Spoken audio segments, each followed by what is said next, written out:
I won't speak for very long because I should hold this up first because I have far too many things noted down here. I like the overview that Marcus gave us there of the arts project and the bringing together of all of the different case studies. It seems to me that there's a good conceptual framework, a basis through which you can bind these things together. A lot of thought has gone into that, obviously, already. And obviously now you're at the beginning of the process of bringing everything together.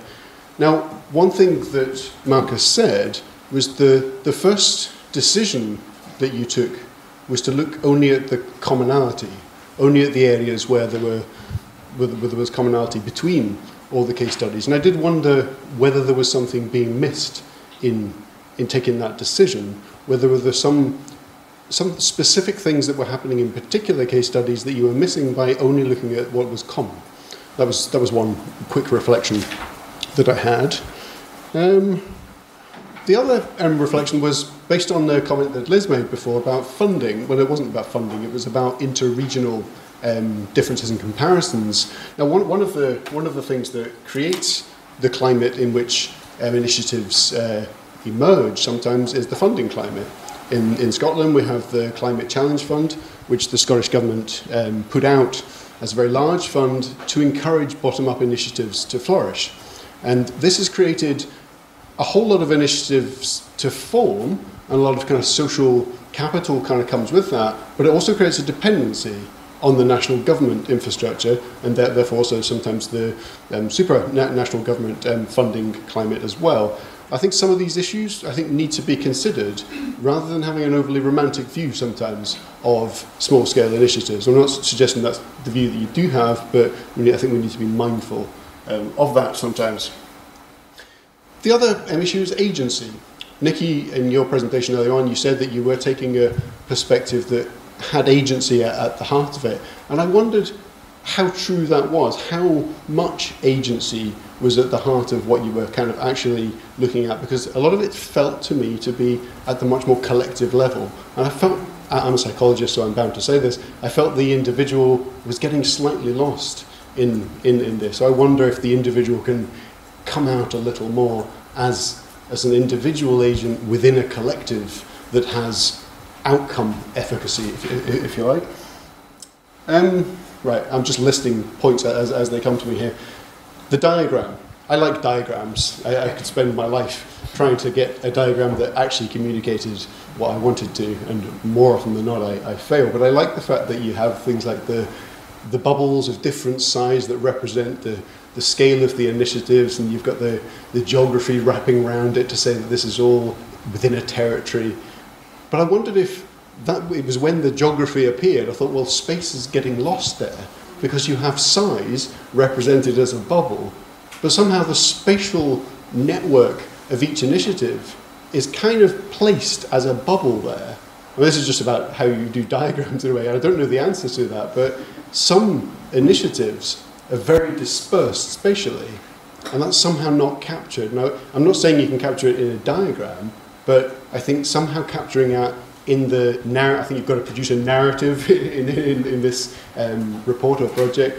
Capturing the spatial extent of the different initiatives as well as the size, I think would be quite welcome.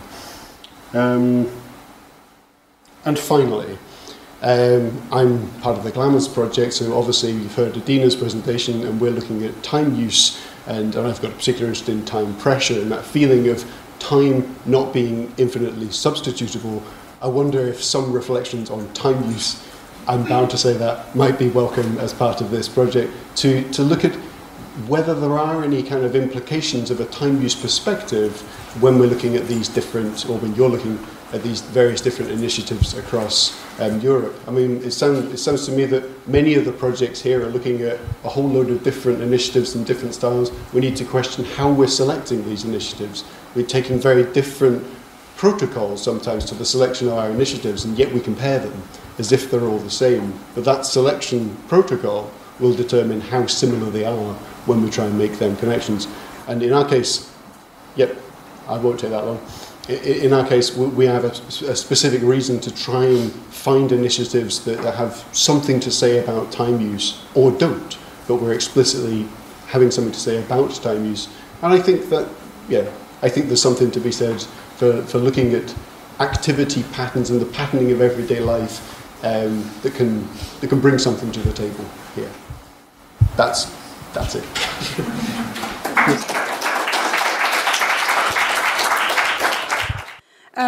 Thanks, Marcus, for a great presentation, very informative, and also the paper. And thanks for being here. It's been worthwhile already to come here. And I realized that I didn't really know what a pressure cooker was when I came here. Now I do. You put a lot of people in a very hot room. And you let them in there for a while, let the steam blow off, and then you got something better. Maybe 3 main comments, maybe questioning some of the starting points in the project or in the work you've been presenting. First is, I wondered whether you are investigating the question of how a kind of collection of heterogeneous initiatives an experiment is leading to more transformative change.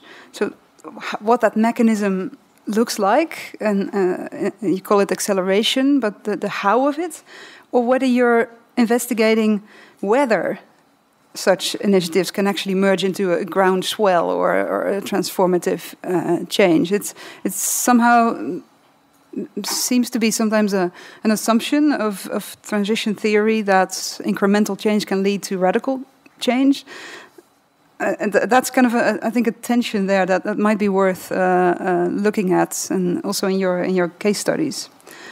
The second thing, and that always strikes me when I talk to transition scholars, is that they all seem to believe that we actually are in a transition, that we are in a period of transformational change. And I was in Brighton recently at the transition conference there. And actually, although there's probably lots of things happening in the sustainability atmosphere, but there's actually, the city just goes on, you know? It's cars driving, you see a few cyclists, but I don't see a transformative change really happening there. So to what extent are you investigating isolated experiments that are part of a transformative change? Or are they actually transition initiatives? Because if they're just initiatives, experiments that are existing alongside and not really challenging the status quo, if they're not facing the resistance of the dominant regime, then I wonder if we're actually talking about a transition activity. So that's maybe something about the selection of your cases and how you call it in that context. Finally, maybe a critical comment on, I don't know if it's about the methodology or about the presentation of your work, but the 5 mechanisms you presented, coupling, etc. The way it was presented in the paper and also in your presentation, it sounded like you were really more reinforcing those 5 mechanisms rather than investigating whether they were taking place. So I was wondering if your methodology actually looked at testing whether those were in place, or whether you were mainly looking for confirmation of these mechanisms being there. That's something that struck me when I read the paper, and I think maybe discussing the cases one by one instead of discussing the mechanisms might be a way of dealing with that, of presenting it in a more credible way, if that is the way you actually approached it, but I'm not sure about that.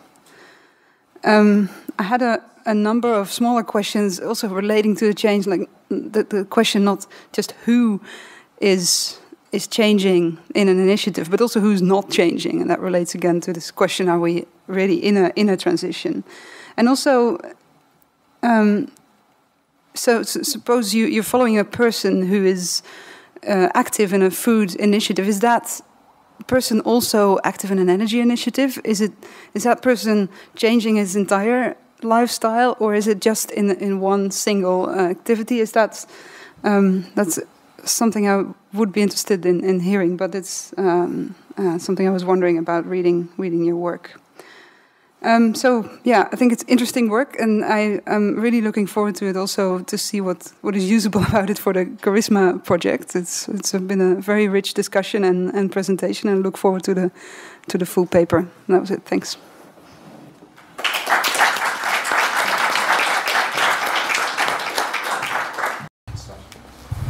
Yes, I can start. Thank you very much. Very sharp-minded observations. You pointed to a lot of things we have already discussed. I have a list of 10 points. I don't think we can go through that right now because of time reasons.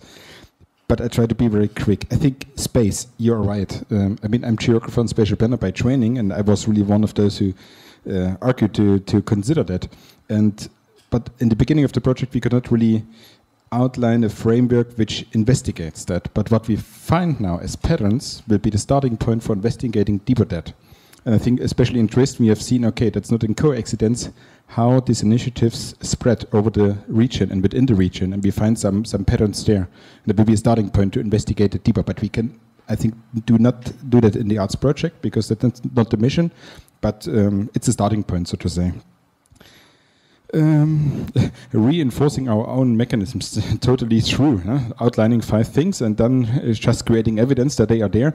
That's obviously not what we do. But the thing is, we do not measure any impact. So we don't know if we are on an acceleration. And so what our logic is, and we discussed it intensively, is that really look on transition dynamics. I mean, we are on transition and change happens every time. Doesn't matter if there are local transition initiatives or not. So things are changing. And we look just whether or not these mechanisms we selected based on literature review and what others have written about that, whether we found some evidence of them in the first place, and then we try to make up our minds whether or not they contribute really to acceleration.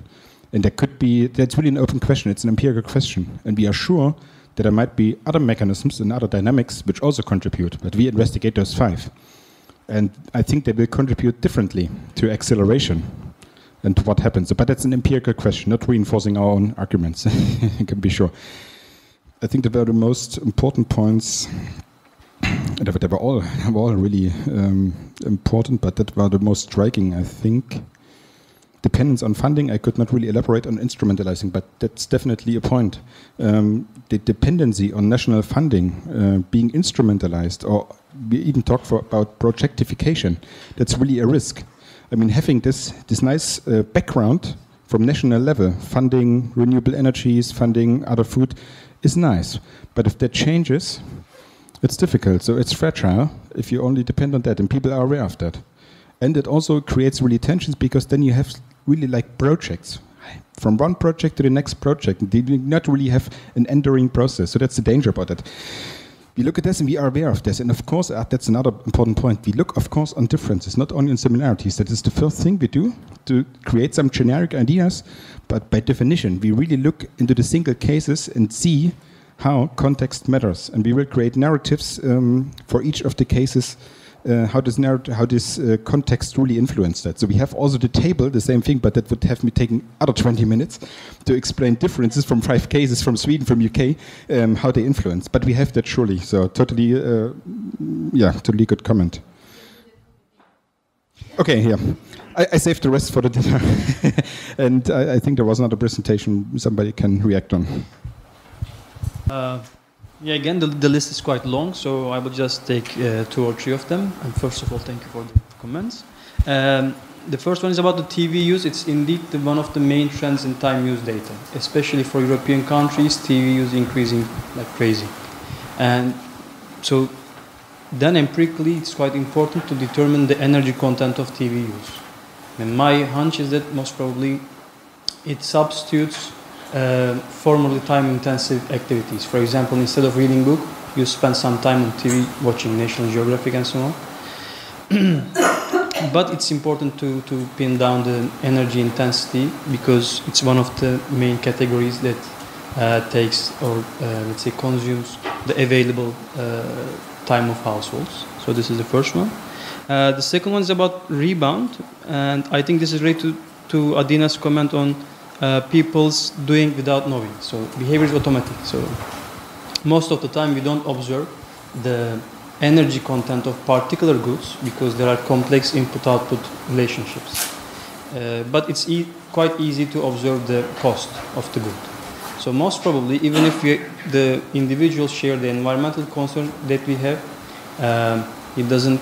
he's not able to pin down the energy intensity, but since he can immediately observe the cost, then this price effect can be stronger than the energy intensity of the good itself.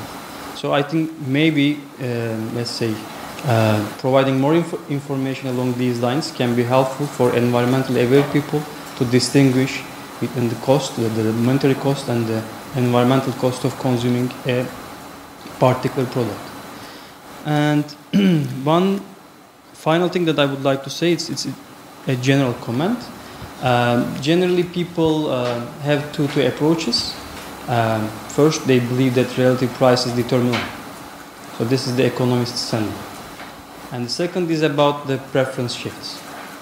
So they say that, okay, actually relative prices are moving because households change their preferences and it changes demand, so that's why we observe the change in relative prices. But there's an unbreakable positive association between income and energy use. So this says, even if the ultimate driver, you argue, is the preference shift, there's a strong association. This is largely influenced by the income growth. So as long as we are going to grow, it seems that the energy intensity goes up. So the income effect, especially the rebound effect related to income, should be quite difficult to beat. So that's actually one of the aim that I underlined this point. It seems that we inevitably have to promote innovation in less energy intensive activities to be able to counter this strong income effect. So these are the 3 points that I have to make.